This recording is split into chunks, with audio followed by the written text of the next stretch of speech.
Hi, welcome back to another episode of Disobedient. I'm your host, Peter Arena, and we've got a great show in stock for you today. Be sure to like and subscribe the channel if you can. Please do so here at the beginning and help us grow the show. But today's guest is a gentleman by the name of John Pepe. He is an amazing man who I had the fortune of meeting about this time last year while I was on a trip across country doing some truck camping. I had the good fortune of stopping in to the National Monument at Hovenweep in southern Colorado. It's up in the high desert, beautiful archaeological site. It's an amazing place. And John was working there as a park ranger. Well, as it was the height of a very hot summer, the more sane individuals in the world decided not to go camping at that time, but I was fortunate enough to be there as perhaps the only person camping in their campground. And John was inhabiting the campground with his RV. And so he and I became fast friends and shared some meals and shared some great conversation. And I realized what a wonderful man he is. Well, since then, John left Hovenweep and left the Park Service and returned to his hometown in Huntsville, Alabama, and has recently published his first book called The Soccer Ball Haircut. It's a children's book, and we're going to be discussing that in length and many other projects that he has in the works. But among some of the other subjects that John has on his mind that I want to delve into include things like his songwriting, his poetry writing, his music, his life, his rather full and adventurous life of being an adrenaline junkie, particularly out in the Southwest. And as a result of some of his adrenaline junkie activities, John suffered some trauma along the way and has been on a long road of recovery that he has done through his own self-exploration of movement. And we're going to discuss some of that, some of his self-ascribed rehabilitative activities and protocols. But one of the things that's really important to me is that we're going to probably end up discussing, and I hope we have the time to, is this notion of spiritual alignment and Christ consciousness, which we, as newly minted friends back in Colorado, really dived into. And so I'm looking forward to diving into those subjects as well. So strap in. We're going to have a great show today, and we want to welcome John Pepe.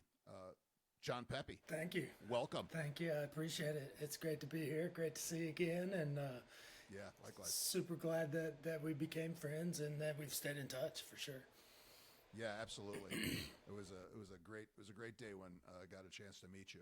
Yeah, I agree. I was sitting there just lonely as can be, hanging out in the campground, sweating, and yeah, it was pretty warm. Yeah, it was.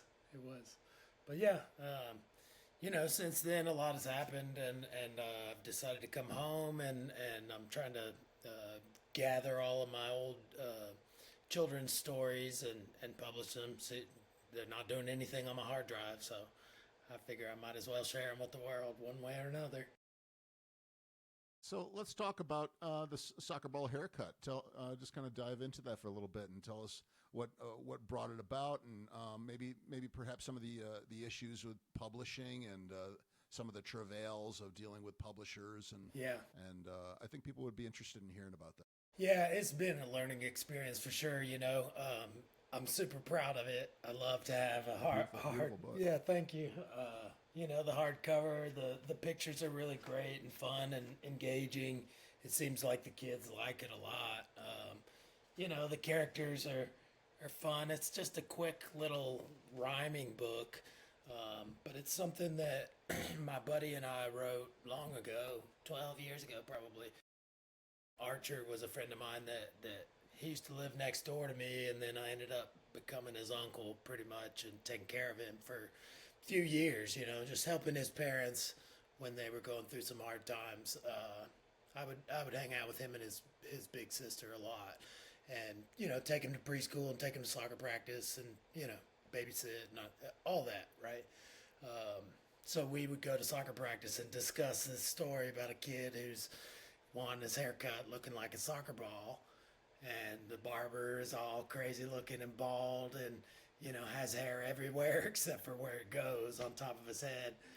I don't know if you should trust a bald barber. Exactly. That's a risky, dicey prospect. Indeed, yeah. And so it kind of plays on this whole just made up story that me and Archer would kind of continue writing, and I would come up with verses and share them with him, and we never really got a good ending. And Archer took off when he was 5 years old.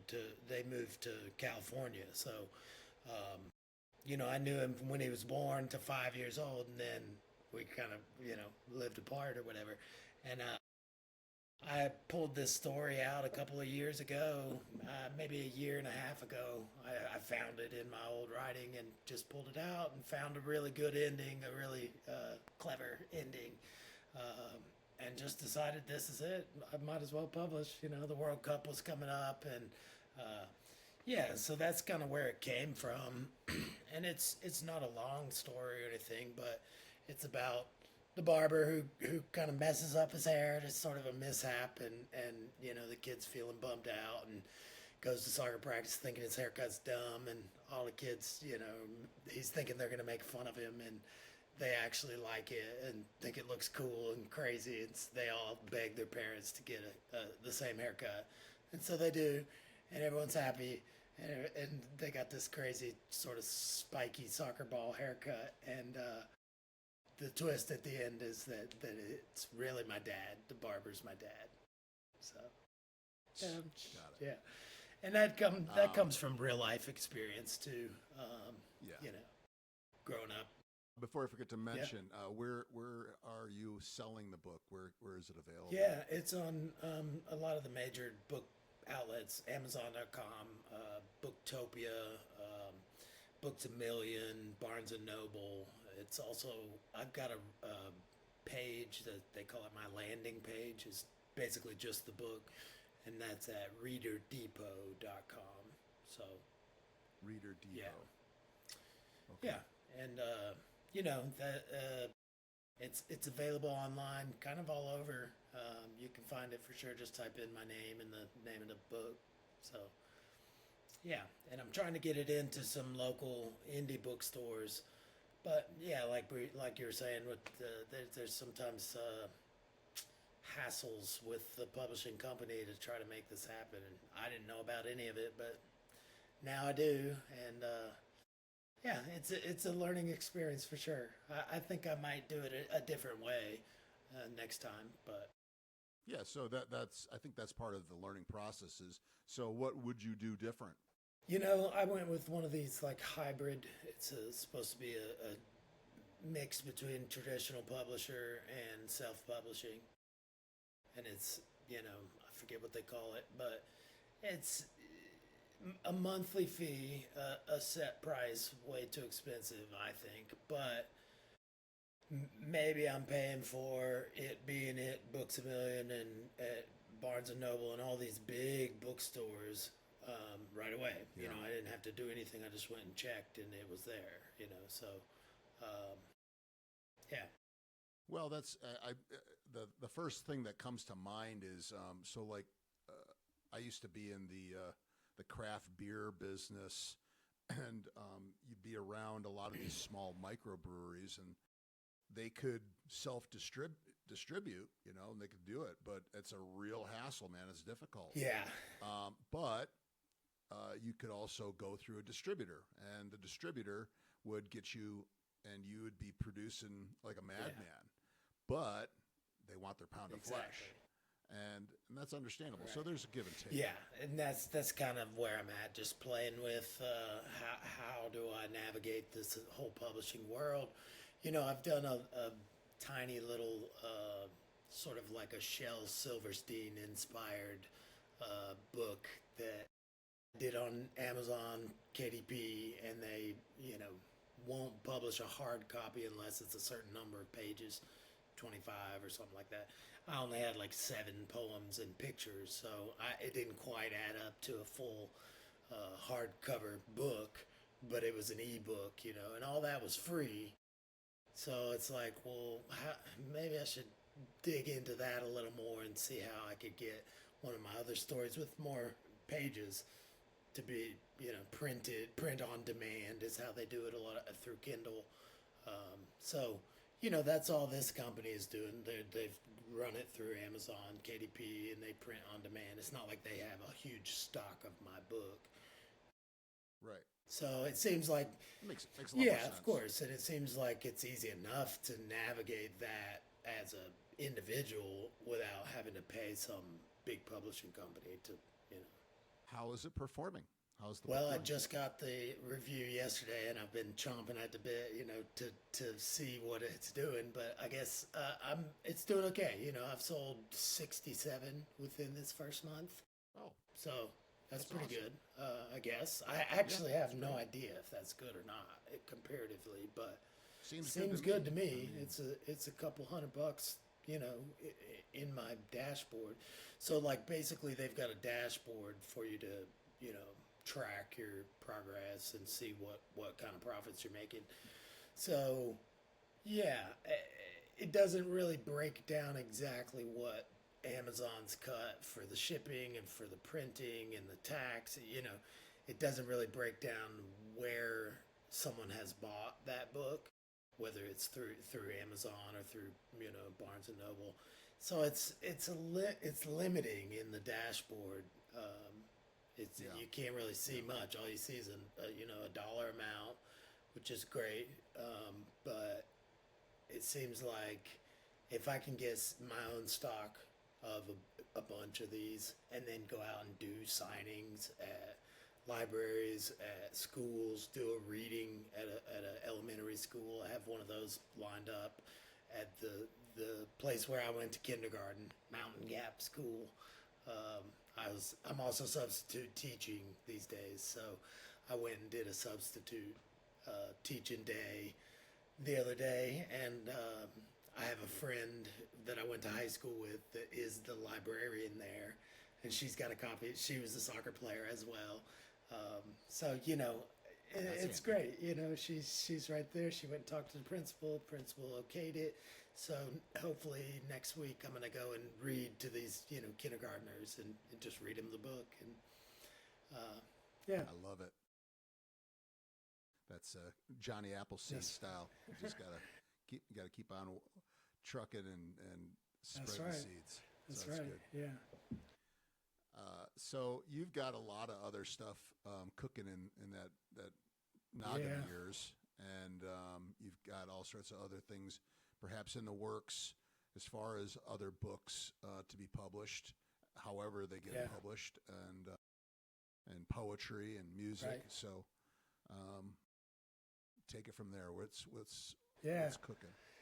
My biggest project, the one closest to my heart was it's called the Skate Dog book. It's like sled dogging, but it's skate dogging, right? So I had a dog named Denali that used to pull me on my skateboard through the neighborhood in Mobile, Alabama, wherever I was going to college.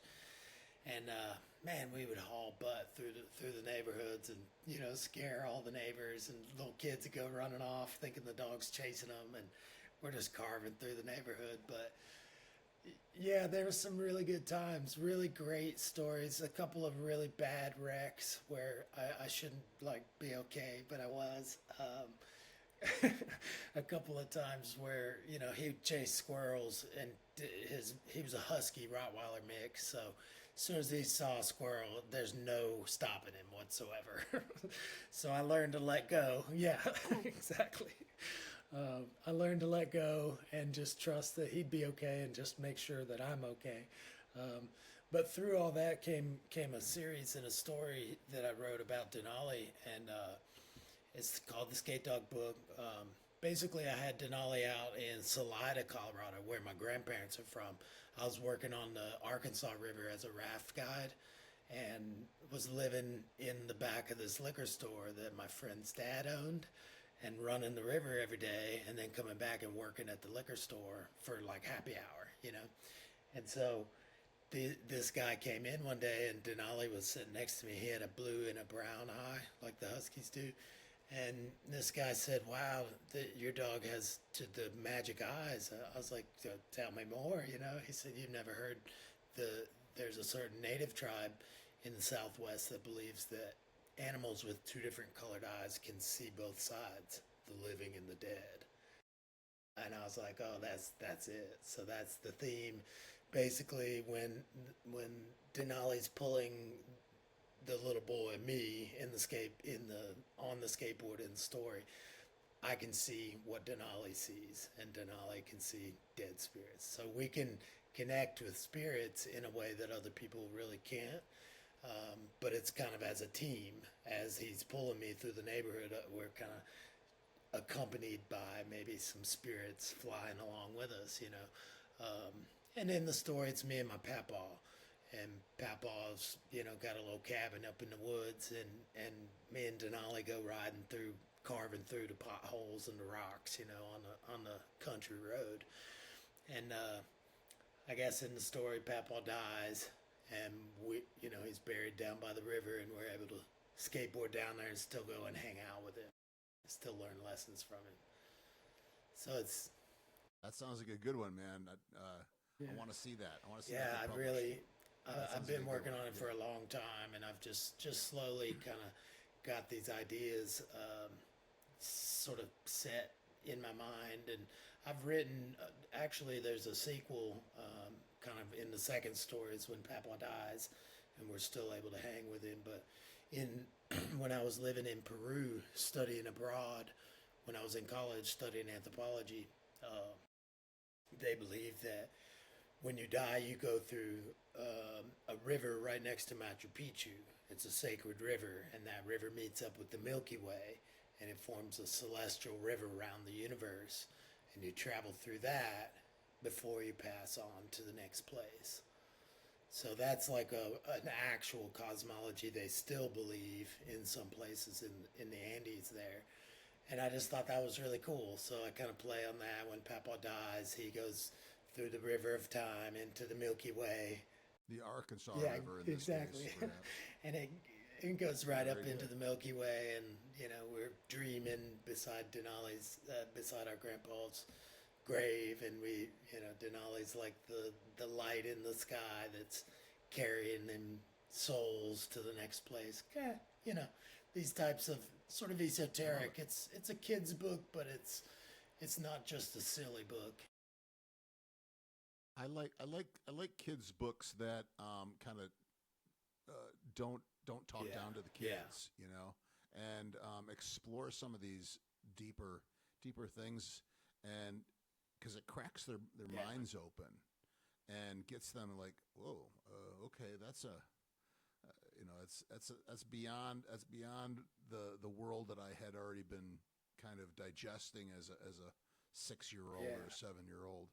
I've got my niece and nephew. I was just actually over to their house yesterday, and my brother, their father, and I have been alternating reading chapters of this book.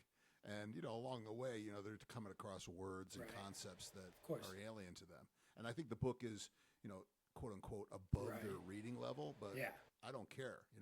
We stop and we talk about it. I go, do you know what this word means? Do you know what they're talking about here? Especially if there's some sort of colloquial phrase that's being used. Like the hair stood up on the back of my neck. And or my skin was crawling. Exactly.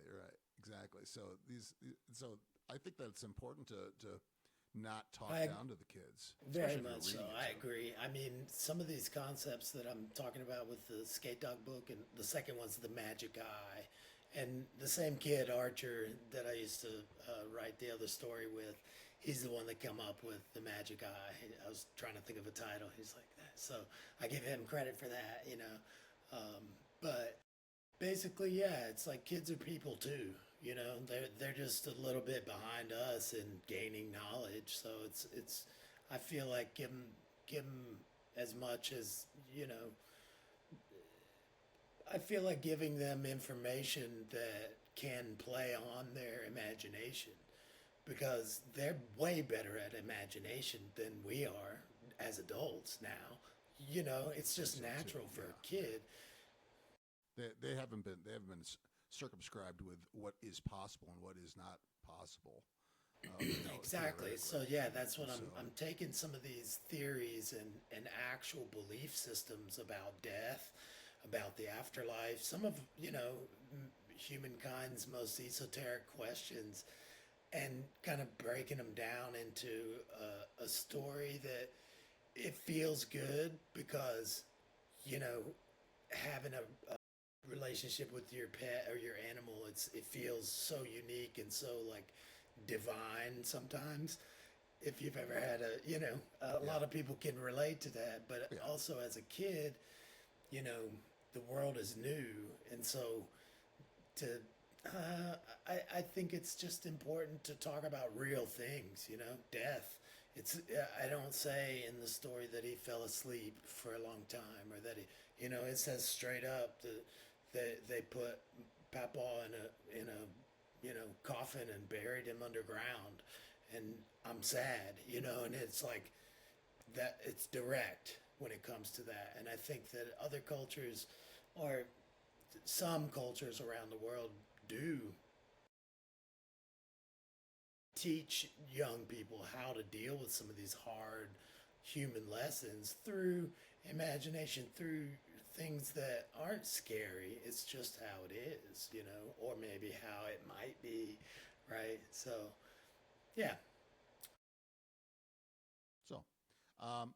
So let's. I wanted to move on to this. You got me thinking about your life of adventure, and we never really talked about it too much when we were making friends last year. But you had spent time in Taos in northern New Mexico and elsewhere, chasing the next crazy sport, adventure. crazy adventure, something fun to do, adrenaline. Yeah. And I never quite got what it was that messed you up physically. If that was as a result of that, or if it was something. So just elaborate on that. What was your life like? In those earlier years when you were.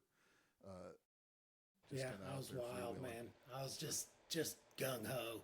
Like I grew up here in Huntsville, and I had 6 brothers and sisters, and so I was 5th in line. You could kind of just fall in the mix with that many kids, and I was a good kid. I just tried not to like cause too much trouble or anything, and get into too much trouble. So I kind of waited until I left home to like be actually crazy, meaning just chasing wild trips and adventures. Like walking the Appalachian Trail was a huge thing when I was young.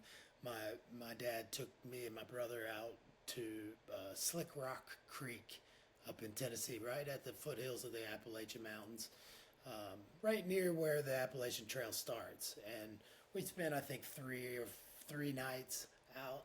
My brother almost stepped on a rattlesnake. I've got a couple of really big memories. I think I was like 8 or 9 years old. And it was beautiful. And just from then on, I just wanted to be in the woods. And we met a guy that was hiking the Appalachian Trail, changing out his socks and tending to his blisters. And I made a decision right then. I was like, I'm walking AT. I definitely want to do that, It's about 6 months, about 2,000 miles. I skipped a section in the middle, but I spent a good 6 months out there. And that same year, I also climbed the Grand Teton in Wyoming halfway through.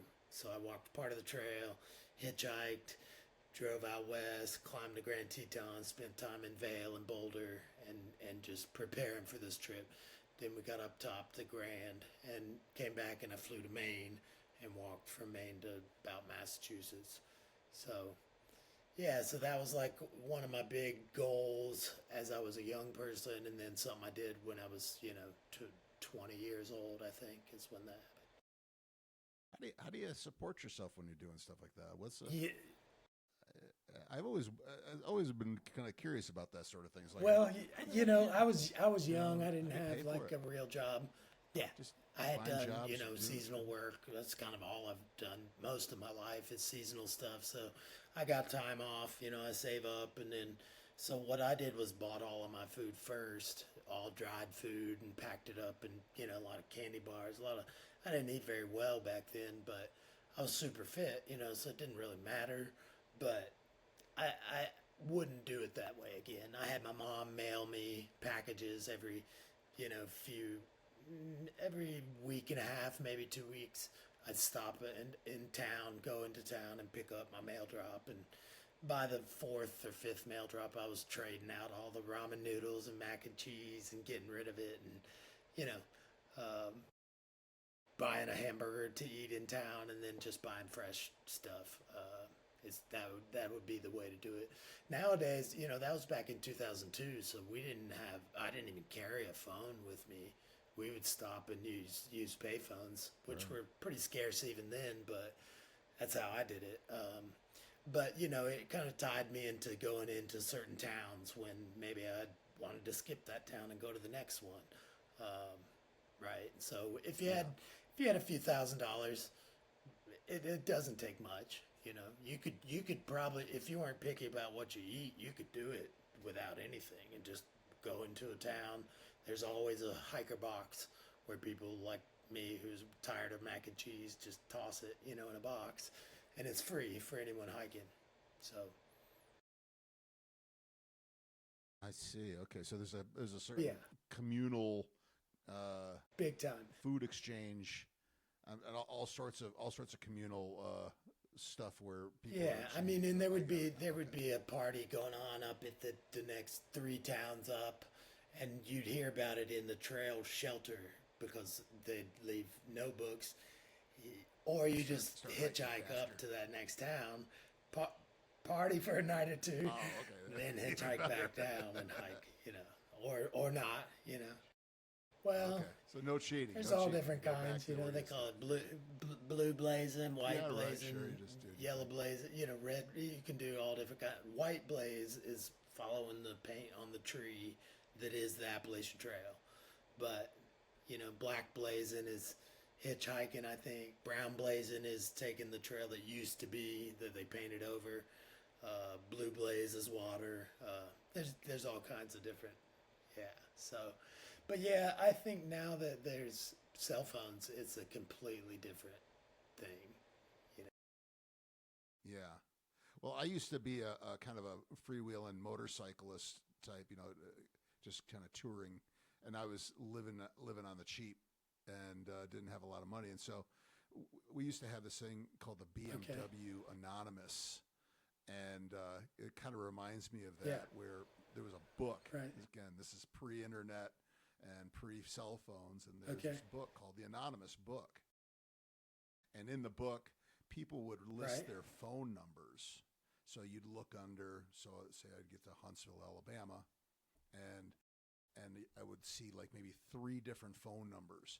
And next to those phone numbers, there'd be these abbreviations, and the abbreviations would indicate what that person was willing to offer you in way of hospitality. So it could be something as simple as coffee and conversation, repairs, a couch to sleep on, a place to throw your tent. They might even give you a guest room.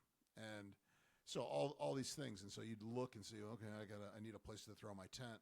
And so you'd call these numbers and stop and get a payphone and call. Very cool. And hopefully somebody answers. And a lot of times they did. And so you'd meet people across the country doing this crazy road trip where you didn't know them. I had some kind of interesting ones too. I bet. Kind of scary.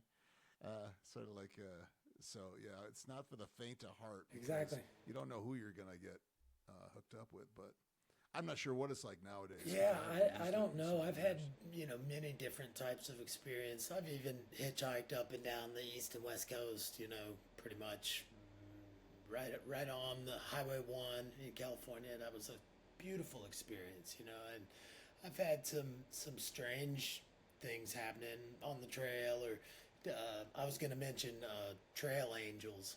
You can run into trail magic sometimes because trail angels will show up and either It could be anything. Just a trail angel is somebody who goes up to the Appalachian Trail and provides some kind of magic for the hikers. So sometimes you'd be hiking in the middle of the way out in the woods, with no roads anywhere, and you'd see a cooler up in a tree and a pulley system, and you pull it down and open it up. It says, please just take one, and there's some Cokes or some beers or an apple or a Snickers bar, or anything, some food, a cake, anything. Wow. But sometimes people do that, and the further out you are, the more appreciative you are, of course, right? So sometimes you'd go to a shelter and look in the register, and it'd be like, go out back and look in the middle of the stream. There should be a 6-pack of IPAs waiting on you, right? So you're way out there. Sweet. But I've had a group of kids celebrating prom, and they hiked to cooler and hamburgers and grills and all this stuff, and I just happened to walk up on these 10 kids just partying hard, all night long, and yeah, you either keep moving or hang out and party. So back in the Southwest, you were spent quite a number of years about a decade. in Taos. I was right? it was. I had rambled for a while and worked at some different places, and just traveled the country, and then got back in school, finished school at Mobile in South Alabama, and then right after that I moved to Taos because I was playing in a band with a guy that was from there. I was like, Taos, I've never even heard of it. I don't know anything about it. And he would always say, bro, and have this accent they say up in Taos, bro, and I can't do it really, but he would just talk like that all the time. I'm like, I don't even know what that means. I'm from Alabama, the deep South, Dixie. We got all kinds of slang, but it ain't that. That's for sure. But we ended up graduating and moving out there together, and they never even played a show. Found girlfriends, moved away within 6 months, and I ended up playing in like 4 or 5 different bands and staying for 10 years and taking care of these kids for 5, and I broke my neck and had to have surgery, so that was a big setback. But you anticipate me, because this is what I wanted to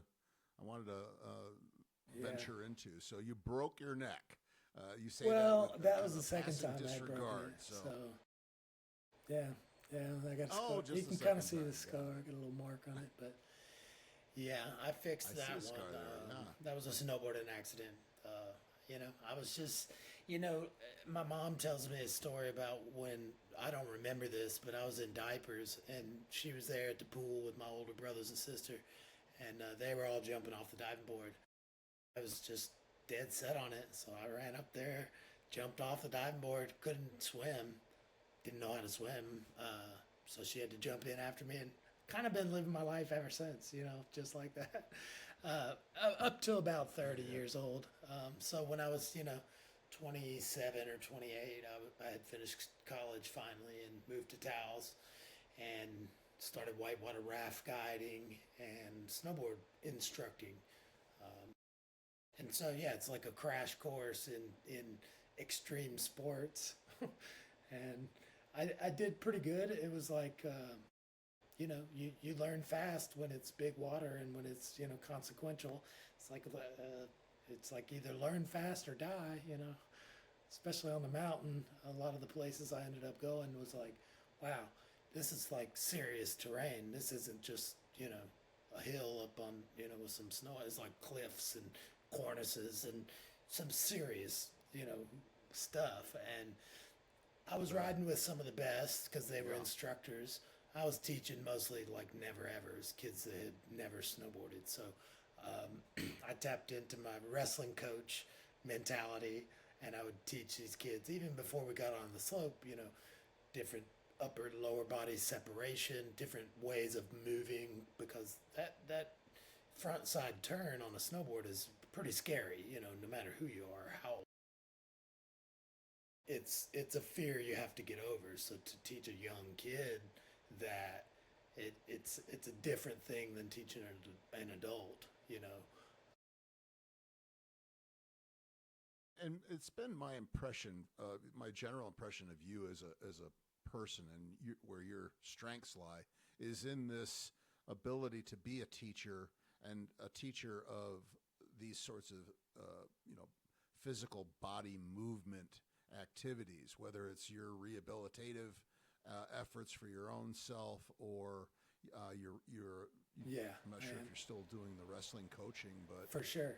that's a big part of it right there. And, Yeah. and of course, you're talking about snowboarding there, but that seems like a really strong element. Very much. I mean, I think you are. throughout my life, I've identified, you know, with movement in everything I do. I've always liked playing sports. You know, soccer and wrestling were my two major that I did in college for a year on scholarship. But, you know, when I was young, before my knees gave out at 12, I was a catcher playing baseball. But I had to give it up because I had Osgood-Schlatters in my knees, this disease that makes it grow funny. So yeah, you know, it is. It's in, you know, at a young age, I was doing repetitive, you know, pretty, pretty serious competition, you know, in these sports. So yeah, I think I've always sort of defined myself. I've always, you know, my brothers were sort of the same way, so I looked up to them and was like always daring and willing to try. You know, yeah, it's sort of always been like feel it, move it, do it first. You know, move my body, and then my brain sort of catches up to the finesse of whatever it might be. So as a wrestler, I wasn't like a great wrestler at first. I was just pretty aggressive, and I would like get after them hard, you know. And then after a certain age, that just doesn't work. You have to have technique. You have to move your body a certain way. And once I realized that and got into, you know, some serious competition in high school through wrestling, you know, I learned that, yeah, so this guy might be stronger than me, and he might actually be a better wrestler. But if I keep to what I know, keep my defensive positioning, then I'm going to be all right. And if I capitalize, you know, on any kind of chance I get, then I might even win the match. And that's what happened a lot of times. You know, I wasn't like a superstar wrestler, but I did win state and got a scholarship for college. You know, so. Yeah, thanks. That's superstar. But yeah, so you know, I broke my neck snowboarding. Just I saw, I didn't see a wind blown section, and I was teaching a 10-year-old, and he was doing great, and I was real concerned that he did. You know, I didn't want him to go down this section, and I was going down it to kind of watch him, and I just judged it wrong, and it launched me, and I landed on my head upside down, and yeah, it was. I didn't know it was broken right away, but that next river season when I was whitewater rafting, I was just in so much pain. I finally checked it out, and you know, it had been years and years of abuse on my body like that. Just going big, trying things just because I wanted to, and most of the time it worked out, but sometimes it didn't, and I've paid for it for sure. Mm-hmm. So yeah, so you've I just my when I listen to my guests talk, I'm always trying to think about what the theme of the conversation is, and I feel like the pivotal moment in our conversation so far was John Pepe climbing onto the diving board and jumping into the water without knowing how to swim, and it's not a bad thing, you know. It's just, but it seems to be indicative of the kind of person. Are you still approaching your life in that same way? Do you find that you're, or have you changed? Well, you know, two broken necks at the same time. It's impetus for change, right?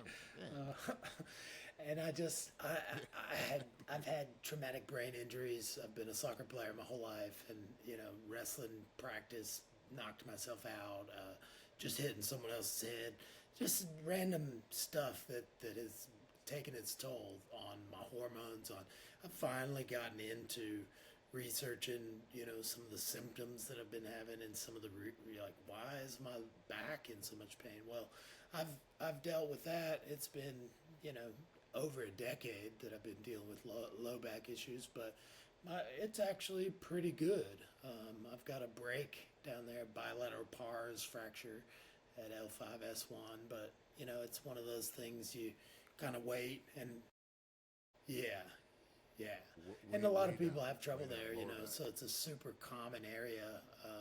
And I've stayed really fit, but I've also worked on all my other things that, I've had ankles trouble lately, which was an old injury from 13 years old where I tore a ligament and never had fixed it. And it just started causing me so much trouble 26 years later that I checked it out and was like, oh, well, maybe I could do something, and got surgery and then roofed houses in Washington and tore a tendon, had to get surgery again.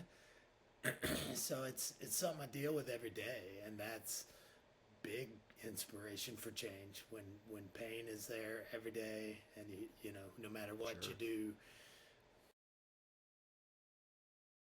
Well, I yes and no. I think that a lot of people, if and I don't want to generalize too much, but my general impression is that when people get kind of caught up in this traumatic injury, chronic pain problem, that it's highly likely that they're going to get sucked up into this world of, of pharmaceutical painkillers, and you managed to avoid that, as far as I can tell. I mean, and you have devised what seems to be a protocol for keeping yourself healthy and lithe, and keeping yourself mobile as much as possible. Yeah, I mean, I'm working on it. I feel like it's a work in progress, and I'm just in the mess of it right now, in the thick of it all, right?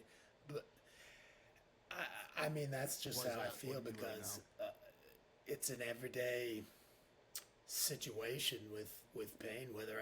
How am I going to get through today? And for a lot of years, it's really held me back. I've quit so many jobs because of chronic pain, and it's very easy, yes, to just feel sorry for yourself, or to just take the medicine and the pills the doctors are giving you, and the steroids and the surgery, and it changes you. Pain changes a person for sure, and it actually is a different part of your brain that processes chronic pain than acute pain. So it's the part of your brain that tells stories and has emotions and is artistic and creative. It's your imagination.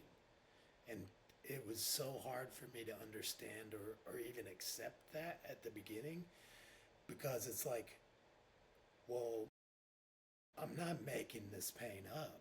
And that's not what I'm saying either, but that's what it felt like at first, to hear the part of my brain that makes up stories is the part of my brain that's talking and screaming at me that I'm in chronic pain, that I can't work on my feet for more than, a couple hours. Like, I was doing serious maintenance jobs with the National Park Service, pulling barges out of the water and putting them on a dam and welding underneath them, and just cutting trees down, building trails, and all kinds of gnarly work, right? And I'm in so much pain that it's like, I don't know how I can continue doing this for another season, much less, till retirement. So that's caused big change in my life. Hoping to go back to school and become a teacher. It's something I can do, and I do feel comfortable as sort of that coach or teaching sort of role, but I like it with movement. So I'm getting into PE, kinesiology, and that's sort of the route that I'm going. And I've started personal training. Just got a job as a personal trainer, got my certification and everything. And I'm at the gym every single day working on my own body as much as I can. But so it felt like, I don't know if I can actually do this, or if I can fake it till I make it, kind of thing, as far as like the clients seeing me in pain isn't a good look, right? So that's what I mean, right? It's not a great look. Yeah, So I'm thinking to myself, well, shit, do I put on the face that says I'm fit, I'm good, and my life is, hunky dory, so I can help you? No, that's not what it really is, and I'm learning to be genuine in this role. No, I agree. Is actually good for me, even though I am in pain some of the time. I can share that with these people, and that I think they're very appreciative that I'm not just some muscle bound, guy who didn't have any injuries or any relation to, movement problems, right? That's exactly what my initial thought was, that a person who'd be a client of someone who is experiencing chronic pain and has worked through it productively on their own, then that person is the guy I want to talk to, because he's not just Right. it doesn't come naturally per se. It's just he's having to work on it, and so I'm gonna listen to that guy. But there was another aspect to this that really got me thinking, and so you've gone through some really series of pain-inducing, long-term, chronic pain-inducing injuries that make you reassess the kind of lifestyle that you can live. And so, as I mentioned, I think a person who is unconsciously, no, that's not the wrong word, um, without thought, blindly accepting outside advice and just shoveling the pills in their mouth, or drinking themselves into painlessness, or whatever kind of dysfunctional therapy that helps to placate pain. You did the other thing, and I think there's something. Not that I'm deliberately trying to make a segue here, but I think that there is something very important spiritually there, because you have a relationship with God that isn't just like everything else about you, seemingly, is not just some sort of textbook version, copied out of some exactly some hymnal, but is actually something that you have forged for yourself. And I feel as though this new John, in a different setting that I knew from back in Colorado, represents kind of a John in a different state, not Alabama, a different state of John, that is, I think, very productively listening to what God wants. Yeah, well, thanks for saying, man. I mean, I am going through big change, and I've been, making great effort. Don't get me wrong, though. I've had plenty of years of drinking and trying to just escape, and doing other things that aren't good for me by any means. But, I was getting through the day, and I was having fun till I wasn't, It's great to be a raft guide and to be able to drink every afternoon at the boathouse, and watch rafting porn, and all kinds of whatever, right? To be able to have all this community that comes with the snowboard communities, very similar. You're just up there on the mountain riding. Sure, yeah. Yeah, you're riding hard, you're partying hard, Camaraderie. You're watching out for each other if you can, but it's more about getting that adrenaline high, right? And any other high, really, a lot of people. So it's kind of a free for all situation where Taos is a little bit like that. It's kind of, I wouldn't call it the Wild West or anything, but it's a definitely different place than the Deep South, and where the whole culture. There's a lot of people that go big and go hard out there, and so it's kind of addicting. You want to be that way too. But yeah, to speak on like sort of the changes that this type of living has sort of pointed me towards is something that's, yeah, maybe been a long time coming. It's like I broke my neck the first time by cutting weight as a wrestler in college, and I was 20 pounds overweight, and we were wrestling the next day, and I told him I could make it, and so What? I was like a man of my word, and didn't want to go back on it, and I'd already told the coach, and it was like our rival college, and I cut 20 pounds in one day and tried to wrestle. It was all water weight, you How's sweat, that possible? I mean, and it was built up from college, Christmas break from college. I was home. It was my first year eating Christmas dinner with my family in 5 years, because all through high school I had to cut weight as well. So I was in college trying to make 157 for no reason, just because they wanted me on varsity. But it wasn't like I was the superstar or anything. But they had asked, so I cut the weight. I had gained a lot of weight and retained water weight over Christmas, and didn't even check. And so I thought that I was lower than I was when I said I would do it.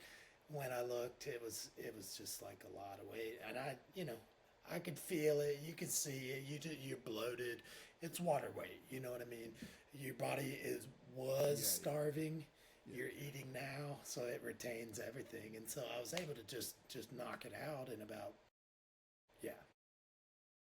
It was stupid, and there weren't regulations back then. So that same year, 2000, two guys in Iowa had died cutting weight, like as they were trying to weigh in.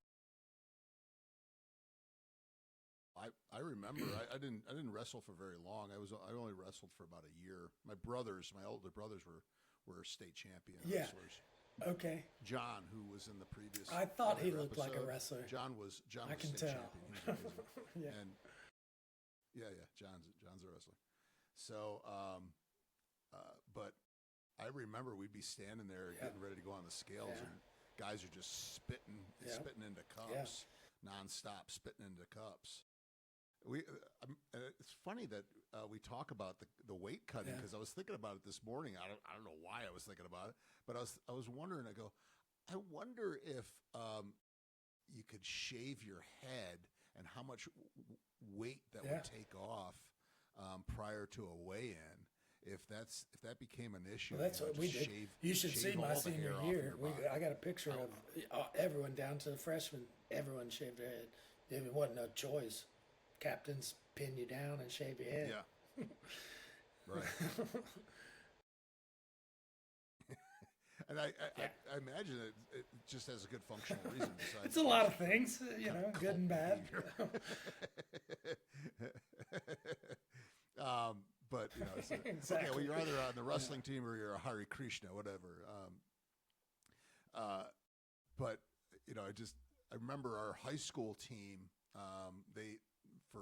Back in I don't know, late or early '80s. This is a long time ago, but they were the state champions. Yeah. Fulton, New York. We were the state champions. We used to play the Queen. Nice. The Queen song, "We Are the Champions." That was their theme song. There you go. So rightfully so. They were the state champions. And this one time they always had hoods. Yeah. They always had the hoods for their warm ups. And they Right. came out. And they're all their heads are shaved. Mean looking. And I was like, "Oh my God!" Yeah. This is 1982 awesome. or whatever. Yeah, I was like, "Oh my God, that's is amazing." how we were. Our rivals were the minds. same way. We would always wrestle against Vestavia, and it was either us or them winning state every year for like 10 or 15 years. So when I came through, it was like big shoes to fill. And I wanted my name up on that wall that said state champ, So I worked hard, and I got there my senior year. But, Sure. The funny thing is that I didn't cut weight my senior year. I was finally bold enough to tell my coach, I'm not cutting weight anymore. I'm wrestling where I'm at, and that's where I won, of course. And it's like, of course, But yeah, our rivals would come out and they would have full bathrobes, Vestavia High School, and they thought they were so bad, and we hated those robes and that team. We hated them so much, man. And we'd make fun of the robes and all that, and I beat the coach's son. His name was Jonathan Gaydosh. Shout out to him. He's actually an awesome dude. I hated him so much back in the day, but you know, we've gotten to be friends over socials, and he's coming down. His son's actually an ice climber. He's one of the best ice climbers in the world. He goes all over the world. So they're coming down to Chattanooga, and I'm really hoping to meet up and kind of, you know, just hang out. Just he's into a lot of the same things I'm into, and it's like, this guy's actually cool. It's not far, about 2 hours. Chattanooga from hour and a half. Huntsville is probably not too far. It is. Oh, that's all. Yeah, that's a beautiful area, man. I like you and I were chatting about Huntsville. I'd only visited it the once. I was still rowing back then, and I was living in New Orleans, and we had gone for a regatta up in Huntsville, and it turned out that the regatta got canceled right after we got there because it was too windy, and everybody was capsizing their boats. It's pretty cool. I loved Huntsville. I was like, it's not bad. I actually got to go out on the Flint River the other day with my buddy on an inflatable kayak.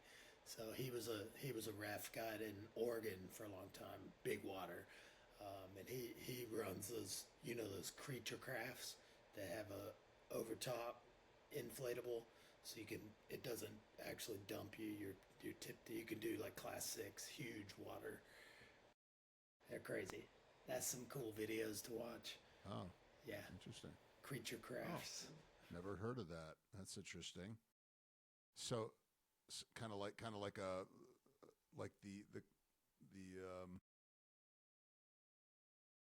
the life rafts that come off the big ships, where they're basically just two boats put together like this. Right. It's very similar. So it doesn't matter if they can't capsize because it's just completely enclosed. It's like a space capsule.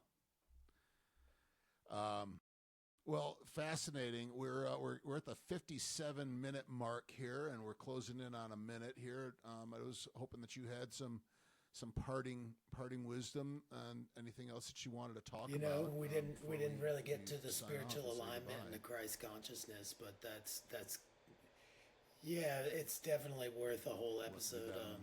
Just exploring kind of where that goes. But I think the physical, trying to align the physical. Yeah. It carries over into the spiritual, for me anyways, and so that's also things that I'm working on. I might not have even noticed some of the dysfunction in my spiritual life, and now that I'm sort of aligning myself physically and trying to find actual alignment in my skeleton, I'm also finding that spiritually, and maybe that has to do with chakras. And you know how the energy in my body through all of my injuries works, or you know maybe it's enlightenment through the pineal. But you know I'm doing what I can, trying to meditate, trying to stay quiet and listen, and you know let God work through me, whichever way He can, whichever way I'm able. You know. Yeah. Well, I think there's a lot to be said about this melding of different philosophies that doesn't mean that you're not honoring your Christianity, but you're taking things that help you to understand your spiritual connection with God and Christ consciousness. Yeah, all the more every time you explore. For sure. I mean, I think that the Christ consciousness is something that is within each of us if we are willing to do the work to see and to open our eyes and become aware of this thing that is our body. You know, there's a verse in the Bible talking about your body's a temple of the Holy Ghost, which is in you, which you have of God, and you're not your own, right? So it's like I treated my body pretty harsh, and I relied upon it for work, and I felt like I was, an all-star as far as sports and all that kind of stuff. I worked hard to get there, but it was like I can trust my body. But when I came into the pain, it seemed like I couldn't trust my body, and things were happening I didn't understand, and that kind of carried over spiritually too. I didn't feel like I could trust God, or is God even there? So now that I'm sort of coming back around to that which grounds me, I do see and feel the kingdom of God within. It's not something outside of me. So I do treat my body with utmost respect now. And yeah, it all kind of ties in together, I think, at that point.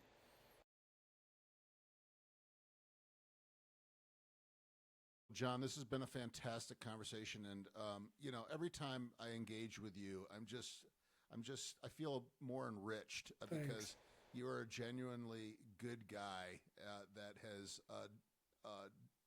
lived life experiences and worked his way through a lot of stuff. Is not afraid to use his creative side, and I see so many great things for you, and we're going to stay in touch, and we're going to do another episode here because we want an update on what John Pepe's doing and see where you're at. And of course, we want to talk more about the spiritual side of things because there's quite a bit more. I think what we ought to do is plan for sometime down the road another episode where we can actually talk about these things in a structured way. It's nice to have a free form conversation, but to actually talk about things in a way where we're both prepared to address these things in the kind of respectful way that they deserve. And so I'm looking forward to that. So until next time, I want to thank everybody who's joined us for this wonderful conversation here on Disobedient. Again, I'm your host, Peter Arena. We've been talking with John Pepe. And please, as I've always eager to mention, like and subscribe the show because our channel is growing. And the more people that we've got who are subscribers, which doesn't cost you anything, of course,